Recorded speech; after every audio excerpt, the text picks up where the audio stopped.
তুমি আমার জীবনে কেমনে কেমনে জানি এসেছো, আর কেমনে কেমনে যেন চলে গিয়েছো। বিশ্বাস করো, তোমাকে আমি অনাকাঙ্ক্ষিত ভাবে পেয়ে গিয়েছিলাম খুব সহজে।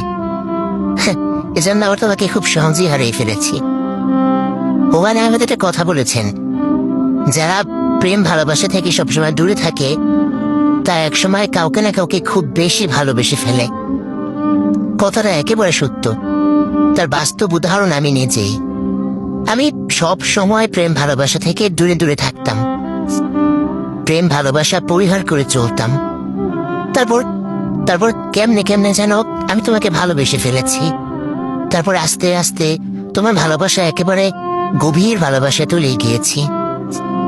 তারপর একসময় তোমাকে হারিয়েও ফেলেছি। আচ্ছা, একটা মানুষকে খুব বেশি ভালোবেসে তাকে পাওয়ার আশা করে হারিয়ে ফেলার যন্ত্রণা তুমি বোঝো? তুমি বোঝো? নিশ্চয়ই বোঝো না।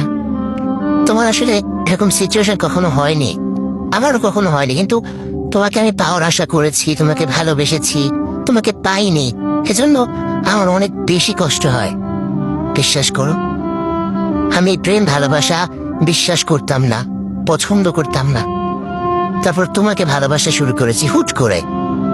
বুঝতেও পারিনি তোমার প্রেমে আমি হাবুডুবু খাবো।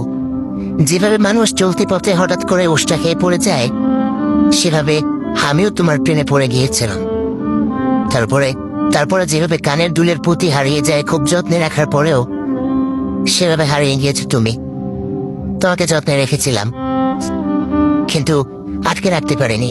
তুমি হারিয়ে গিয়েছো, তুমি হারিয়ে গিয়েছো, তোমাকে আমি রাখতে পারিনি। এটা আমার ব্যর্থতা, চরম ব্যর্থতা। জীবনের সবচেয়ে বড় ব্যর্থতাই হচ্ছে এটা।